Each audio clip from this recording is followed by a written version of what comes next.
얼마 전에 인터넷에 떠도는 그 성공한 인생이라는 글이 있습니다. 성공한 인생. 제가 한번 읽어드리겠습니다. 들어보신 분들 계실 겁니다. 10대 때 좋은 부모를 만나면 성공한 것이다. 20대 때 좋은 대학에 다니면 성공한 것이다. 30대 때 좋은 직장에 다니면 성공한 것이다. 40대 때 이웃에게 베풀 능력이 있으면 성공한 것이다. 50대 때 자녀들이 좋은 대학에 다니면 성공한 것이다. 60대 때 아직 일하고 있다면 성공한 것이다. 70대 때 본처에게 밥상을 받으면 성공한 것이다. 80대 때 찾아오는 사람이 있으면 성공한 것이다. 90대 때 전화하는 사람이 있으면 성공한 것이다. 그리고 100세 때 아침에 눈을 뜨면 성공한 것이다. 오랜만에 읽었는데도 참 재미있는 글이었습니다. 사실 우리는 세월 따라서 나이가 들어갈 수밖에 없습니다. 우리는 만 65세 이상 된 사람들을 노인이라고 말합니다. 그래서 65세 이상 인구가 전체의 7%가 되면 고령화 사회라고 말합니다. 그리고 65세 이상 된 사람들이 인구 전체의 14%가 되면 고령 사회라고 말합니다. 우리나라는 이미 2017년에 고령 사회로 들어섰습니다. 특히 우리나라는 지난해 출산율이 0.8로 매우 위험한 수준에 이르고 있습니다.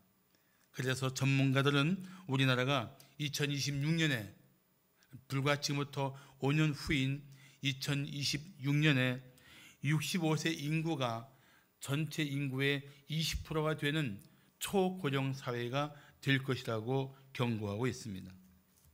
그런데 작년에 2020년에 유엔이 매우 충격적인 새로운 연령 구분을 발표했습니다.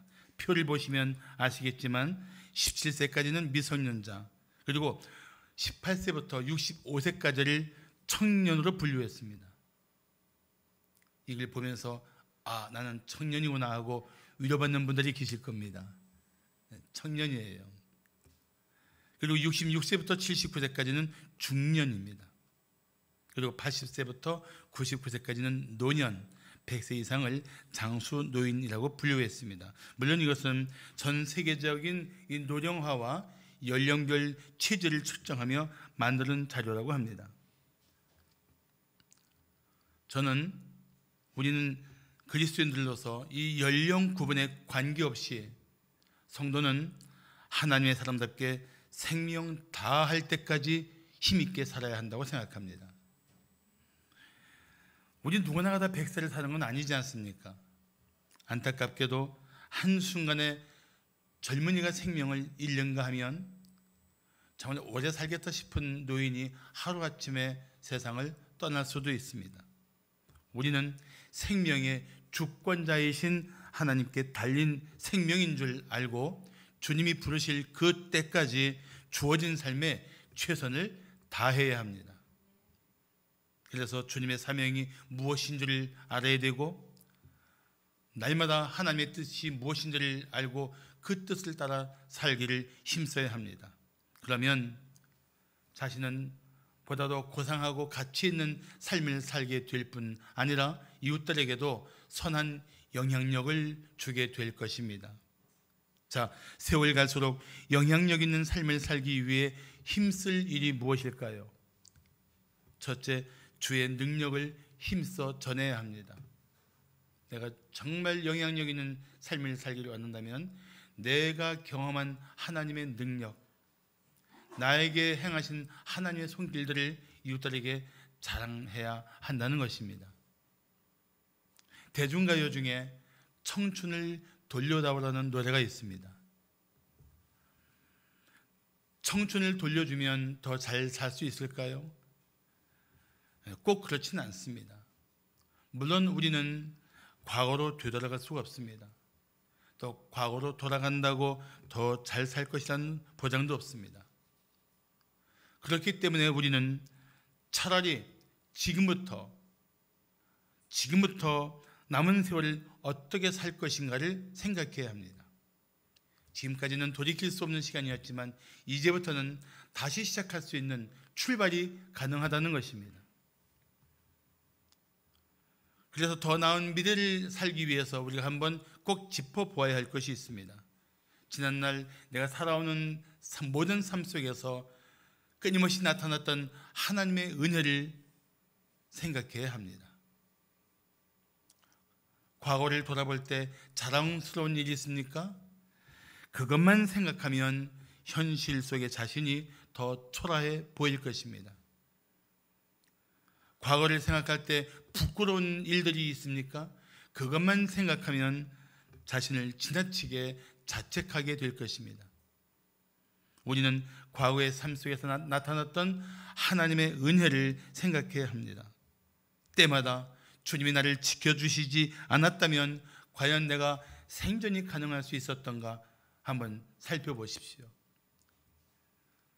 우리의 삶은 하나님의 은혜가 없이는 설명할 수 없는 삶이었다는 사실을 잊지 마십시오.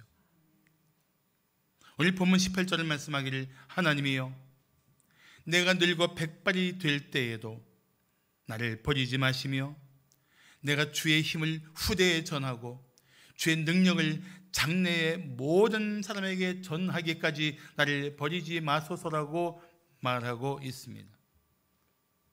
하나님은 어차피 우리를 결코 버리실 분이 아닙니다. 그렇다면 그 하나님의 은혜에 붙들린 우리는 주님의 힘을 후대에 전하고 주님의 능력을 장래의 모든 사람들에게 전하며 살아야 할 것입니다. 주님이 내게 이렇게 역사하셨다고, 주님이 큰 능력으로 나를 돌보셨다고, 주님이 상상할 수 없는 권세로 나를 지켜주셨다고 고백할 수 있어야 합니다.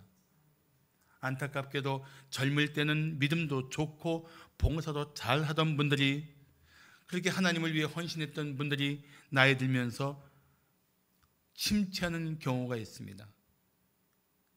영적인 것은 세월 갈수록 더 풍성해지고 힘이 있어야지 침체해서는 안 됩니다. 그래서 고린도 후서 4장 16절을 말씀하기를 그러므로 우리가 낙심하지 아니하노니 왜 낙심해요? 내가 늙어가고 있구나. 내가 힘을 잃어가고 있구나. 내가 점점 연약해지고 있구나. 자신의 그 외적인 조건을 보면서 낙심하지 아니하노니 우리의 겉사람은 후패하나 우리의 속사람은 날로 새로워지도다라고 말씀하고 있습니다. 세월 때문에 무너지는 인생이 아니라 육체는 연약해져도 속사람인 내 안에 있는 새로운 생명은 더 충만해지고 더 풍성해지는 그런 은혜가 우리 성도의 삶 가운데 날마다 나타나기를 축복합니다. 우리는 그렇게 살 수 있도록 은혜를 입은 자들이 아니겠습니까? 할렐루야. 늦는 걸 서러워하지 말고, 늦는 걸 슬퍼하지 말고 내 안에 영적인 생명이 약해지는 것을 오히려 가슴을 칠 줄 알아야 할 것입니다.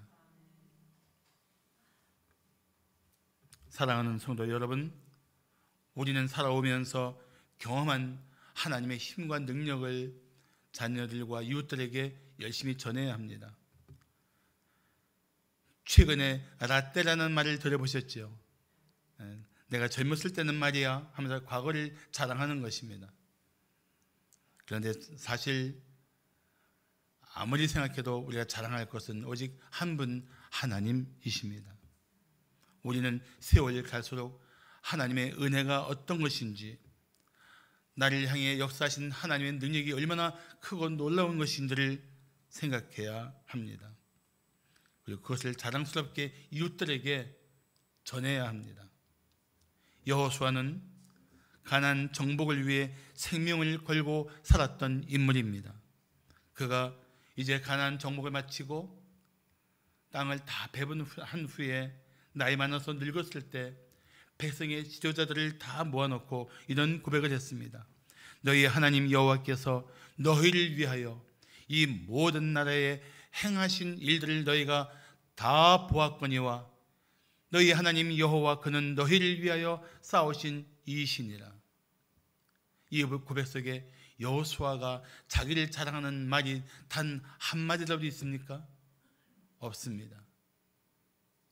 우리가 이겨야 할 모든 나라들을 위해서 하나님이 어떤 일을 하셨는지, 우리를 위해서 하나님이 어떻게 싸우셨는지, 그는 철저히 하나님만 자랑하며 하나님의 힘과 하나님의 능력을 그는 고백하고 있었던 것입니다. 사랑하는 성도 여러분, 절대 잊지 마십시오. 당신이 오늘 예수를 믿던, 오래전에 예수를 믿었던 당신을 택하신 하나님의 은혜 속에서 당신은 살아왔습니다. 지금까지 살면서 우리의 삶이 가능했던 것은 전적인 하나님의 은혜였습니다. 과거에 잘 나갈 때도 하나님의 은혜로 잘 살았던 것이며, 과거에 기가 막혔던 고난을 당한 것도, 그 속에서 이겨낼 수 있었던 것도 하나님의 은혜였던 것을 잊지 마십시오. 그래서 19절은 이렇게 말씀합니다. 하나님이여 주의 의가 또한 지극히 높으시니이다. 하나님이여 주께서 큰 일을 행하셨사오니 누가 주와 같으리이까. 하나님을 지극히 높이시며 그분이 행하신 큰 일이 나요 하나님뿐입니다. 하나님이 나의 전부입니다라고 시인은 고백하고 있는 것입니다. 우리는 세월이 갈수록 하나님의 은혜를 자랑해야 합니다. 우리는 세월이 갈수록 하나님의 도우심을 이웃들에게 전해야 합니다. 특히 자녀와 자손들에게 하나님이 어떤 분이신지를 가르치고 전하십시오. 이것이 미래 세대에게 은혜가 넘치는 영적 유산을 남기는 일입니다. 그래서 우리 자녀들이 아버지 하나님이 나의 하나님이 되고 어머니 하나님이 나의 하나님이 되기를 원한다는 이 아름다운 고백을 할 수 있기를 축복합니다. 자, 세월 갈수록 영향력 있는 삶을 살기 위해 힘쓸 일이 무엇일까요? 둘째, 주의 구원을 힘써 자랑해야 합니다. 주님의 구원, 나를 구원하신 주님. 결혼을 앞둔 손자가 할머니에게 물었습니다. 할머니, 어떻게 할아버지와 65년간이나 해로할 수 있었어요? 할머니가 대답했습니다. 우리는 뭔가 망가지면 고쳐 쓰던 시대에 태어났어. 망가져도 버리지 않고 고쳐서 쓰면 되거든. 할머니 대답이지만 아주 심오한 철학이 담겨 있는 것입니다. 사람이 당장 문제가 있다고 버리면 안 되는 거야. 그 사람이 변할 수 있고 새로워질 수 있다면 그 기대감을 가지고 함께 고쳐가며 사는 것이지, 그렇게 발끈발끈해서 인간관계를 끝내는 거 아니야. 이런 깊은 메시지가 담긴 할머니의 고백이 아니겠습니까? 별로 감동을 안 하시는 모양인데, 저는 이 할머니의 대답이 매우 단순해 보였지만 그 할머니의 대답 속에 있는 할아버지에 대한 그런 견뎌내야 될 모든 문제들을 때마다 이겨냈던 할머니의 그 깊은 내공을 볼 수 있었습니다. 우리는 모두 문제투성이 인간입니다. 더 정확하게 말한다면 우리는 죄가 가득한 인생입니다. 그래서 자기 스스로 변할 수 없을 만큼 부패한 상태입니다. 자기 스스로 자기의 죄를 이겨낼 수 있는 힘이 없을 만큼 우리는 무력한 인생입니다. 그래서 예레미야 13장 23절을 말씀하기를 구수인이 그의 피부를, 표범이 그의 반점을 변하게 할 수 있느냐? 할 수 있을진데 악에 익숙한 너희도 선을 행할 수 있으리라고 합니다. 이 말씀은 이런 뜻이에요. 구수인은 흑인입니다. 흑인이 자기가 원한다고 백인이 될 수 있겠느냐? 표범이 그의 반점을 변하게 할 수 있겠느냐? 없다. 절대 없다. 절대 그럴 수 없다. 마찬가지로 악에 익숙한 너희가 선을 행할 수 없다. 선을 행할 마음은 있어도 그렇게 살 수 없는 너의 한계가 분명히 있다. 그런 뜻이에요. 그런데 놀랍게도 그런 우리가 변할 수 있는 길이 있습니다. 악에 쩌들었던 죄에 빠져 살았던 우리가 이 죄와 악을 떨쳐버리고 하나님이 어렵다 할 만한 삶으로 일어설 수 있는 놀라운 길이 있습니다. 그 길은 바로 예수 그리스도입니다. 예수 그리스도를 인격적으로 만나면, 예수 그리스도를 마음에 영접하고 그 예수를 믿으면 어떤 사람도 변할 수 있어요. 가장 악한 존재도 가장 선한 존재가 될 수 있는 이 변화가 가능하다는 것을 믿습니까? 아멘. 하나님이 그 일을 하실 거라는 거예요. 우리는 할 수 없지만 하나님은 하실 수 있습니다. 우리는 겨우 좀 더 나아진 인생이 되기를 위해서 몸부림칠 수 있지만 하나님은 나라는 존재를 완전히 새로운 피조물로 만드실 수 있습니다. 예수를 믿으면, 예수를 마음에 영접하면 누구든지 완전히 새로운 존재가 될 수 있습니다. 모든 그리스도인은 그런 삶의 변화를 나타내야 합니다. 그리고 그런 삶의 증거를 드러내야 합니다. 그뿐 아니라 하나님은 우리를 죄와 사망에서 구원하실 뿐만 아니라 우리를 모든 극도의 절망적인 상황에서도 능히 건져주시는 분인 줄을 믿으십시오. 그래서 오늘 20절을 말씀하기를 우리에게 여러 가지 심한 고난을 보이신 주께서 우리를 다시 살리시며 땅 깊은 곳에서 다시 이끌어 올리신다고 말씀하고 있습니다. 여러 가지 심한 고난, 이것은 상상치 못한 고난에 빠져 있고 뜻하지 않은 그 심한 역경에 처해 있는 것을 말하고 있습니다.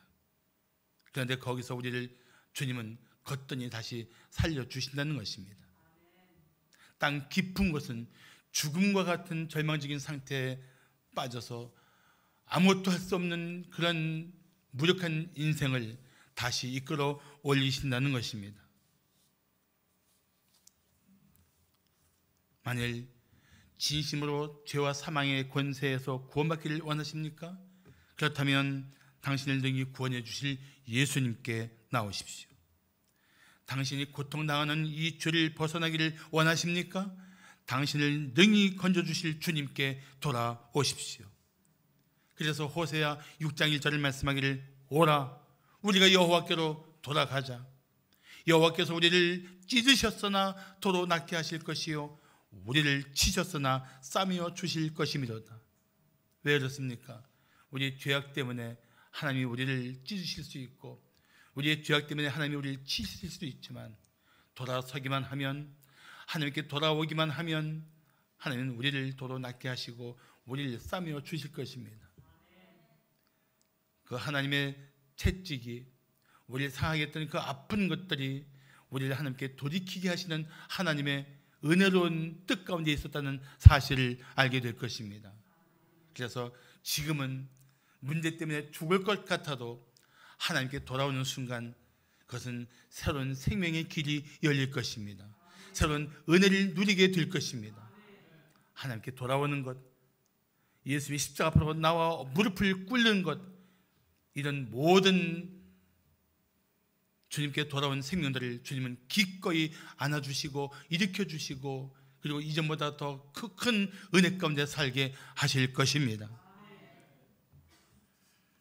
그래서 시편 71편 21절에서 시인은 이렇게 기도합니다. 나를 더욱 창대하게 하시고 돌이키사 나를 위로하소서. 사랑하는 성도 여러분, 지금 어떤 상황이 있든지 당신을 능히 건져주실 주님께 나오십시오. 주님께 기도하십시오. 주님의 도우심만 바라보십시오.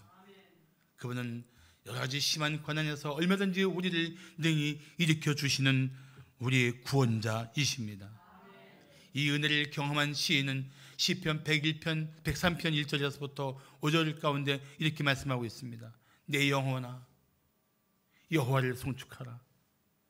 내 속에 있는 것들아 다 그의 거룩한 이름을 송축하라. 내 영혼아 여호와를 송축하며 그의 모든 은택을 잊지 말지어다. 그가 내 모든 죄악을 사하시며 내 모든 병을 고치시며 내 생명을 파멸해서 성량하시고 인자와 긍휼로 관을 씌우시며 좋은 것으로 내 소원을 만족하게 하사 내 청춘을 독수리같이 새롭게 하시는도다. 아멘. 하는 우리 성도들이 이 찬송을 부르며 나의 구원자, 나의 도움, 나의 능력이신 주님을 찬양할 수 있기를 축복합니다. 마지막으로 세월 갈수록 영향력 있는 삶을 살기 위해 힘쓸 일이 무엇일까요? 셋째, 주의 성실을 힘써 찬양해야 합니다. 주의 성실하심.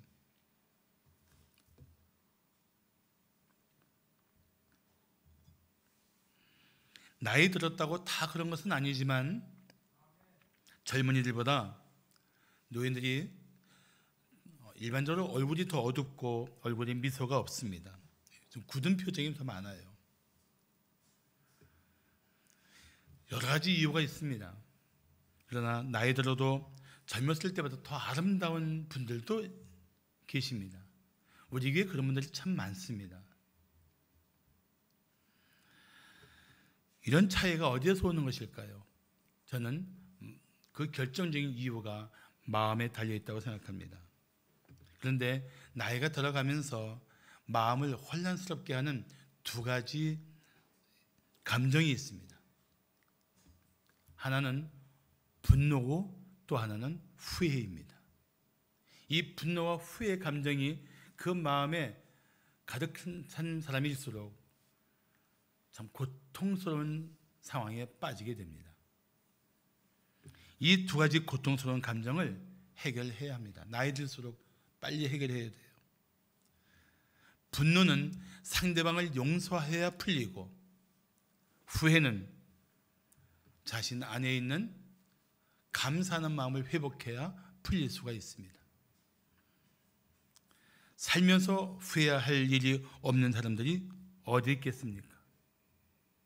누구나 다 후회할 과거의 일들을 여전히 생생하게 기억하고 있을 것입니다. 그리고 여전히 그 후회스러운 과거의 삶이 오늘의 심각한 영향을 미치는 경우도 있을 것입니다. 그런데 당신을 고통스럽게 하는 그 후회스러운 사건 속에서 한번 이렇게 생각해 보십시오.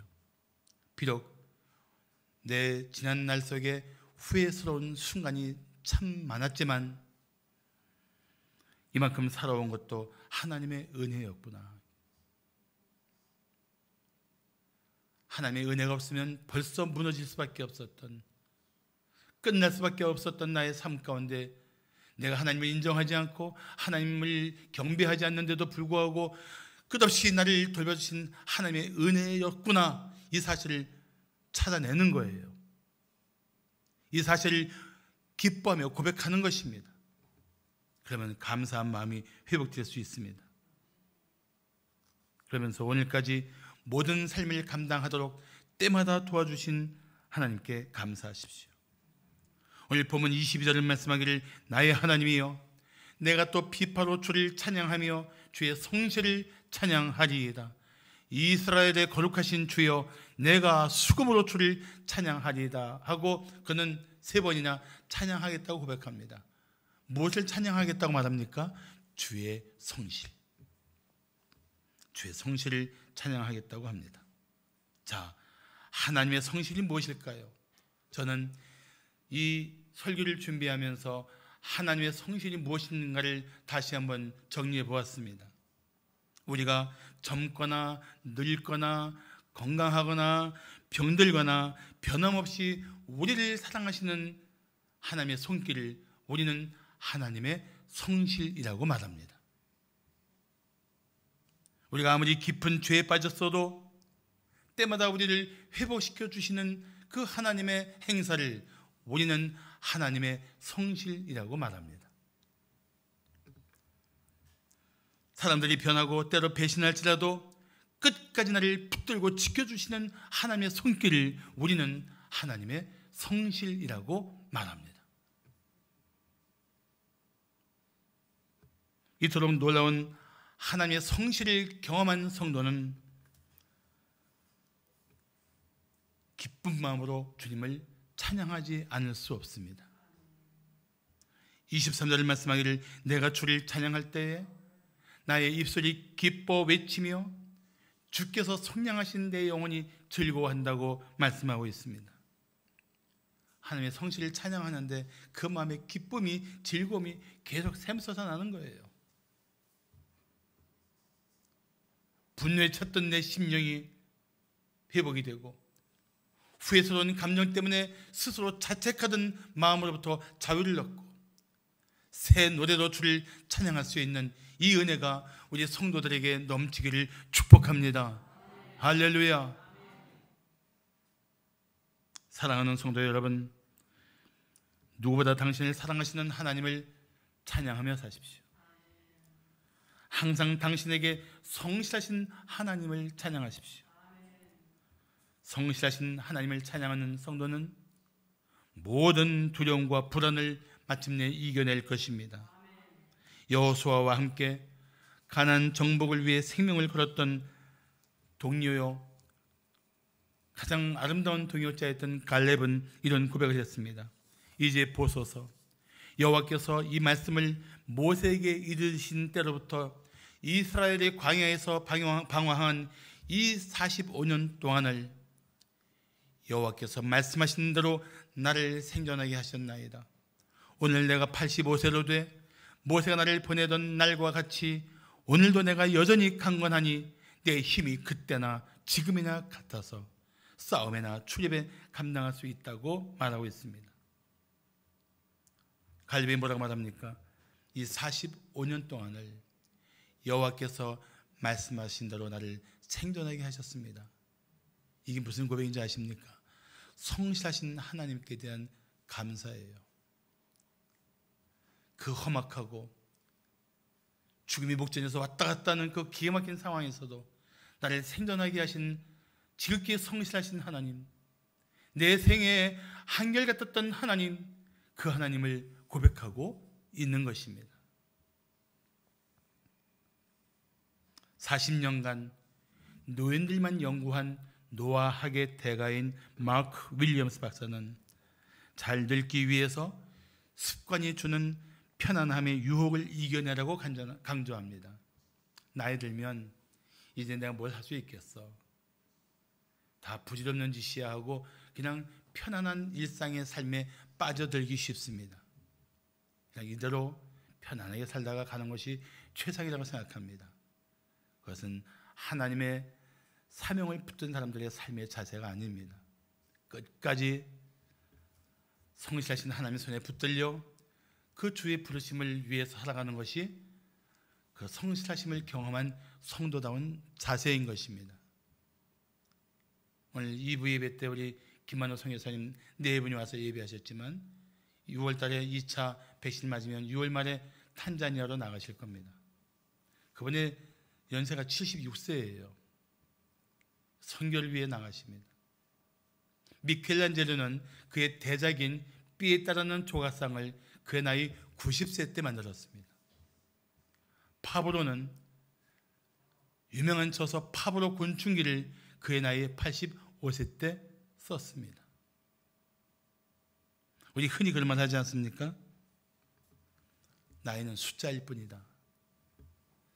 육체적인 나이, 세월 따라 연약해진 이 몸에 지배받지 말고 오히려 영적으로 충만해서 내게 지극히 성실하신 하나님을 찬양하며 그의 영광을 위해 살아가는 우리 성도들이 되시기를 축복합니다.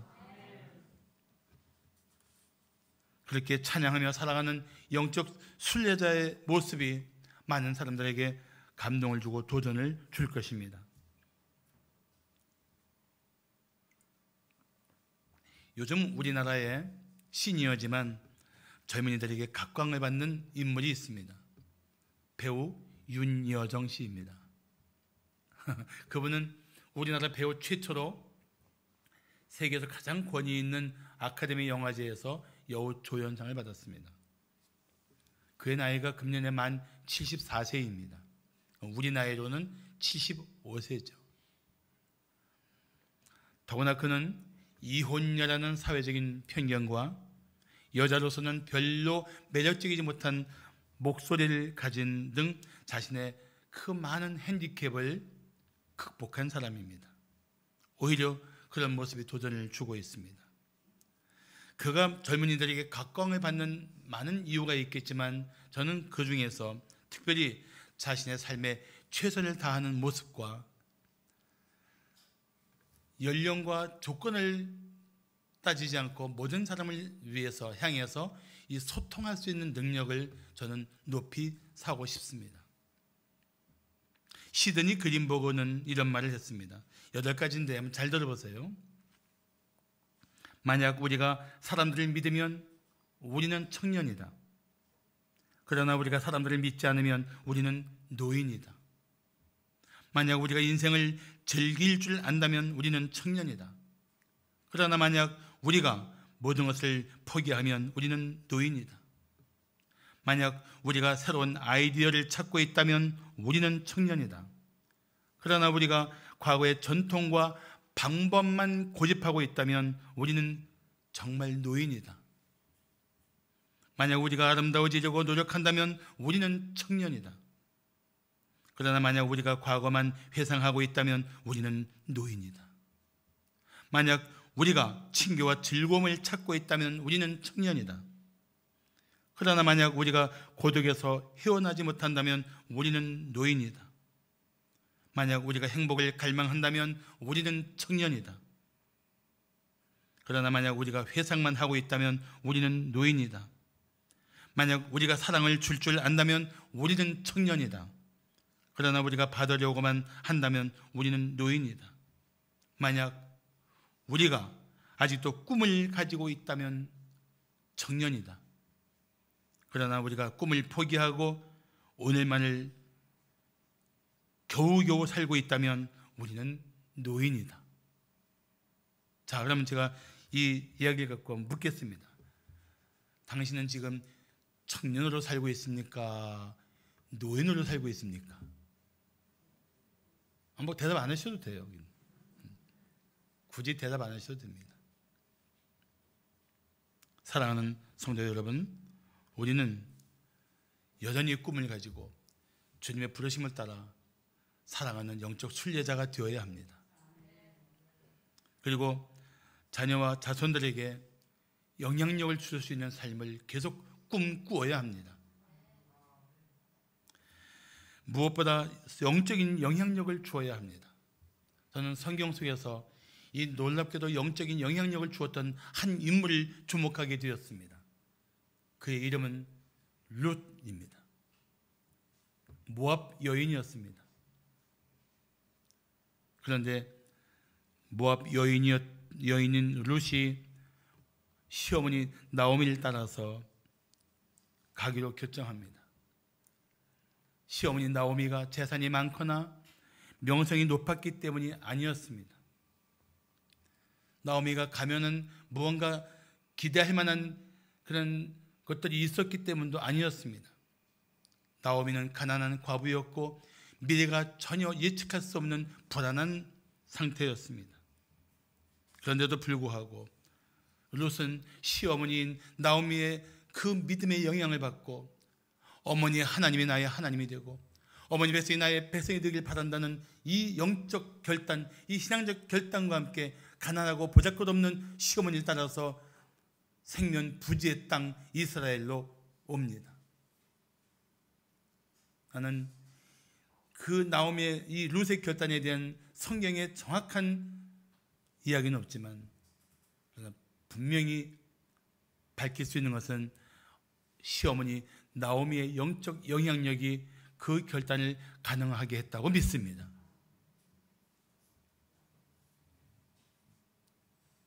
그렇다면 우리도 그런 영적 영향력을 자녀와 자손들에게 주며 살아야 하지 않겠습니까? 사랑하는 성도 여러분, 당신을 통해 자녀와 자손들이 하나님을 인격적으로 만나기를 힘쓰십시오. 당신이 기도하는 삶의 본을 보여주십시오. 당신에게 베풀어 주신 하나님의 은혜를 자랑하십시오. 그리고 이웃들이 당신을 통해 예수님을 만나도록 간절히 기도하십시오. 그리고 우리 성도들에게 권하는 것은 세월 갈수록 예수님을 닮아가시기를 축복합니다. 성숙한 성도다운 삶의 향기를 드러내시기를 축복합니다. 그래서 나이 들미 축복이라고 말할 수 있는 이 세월 속에서 더 경건한 삶으로 살아가는 아름다운 삶이 우리 성도들의 삶이 되기를 축복합니다. 할렐루야. 기도하겠습니다.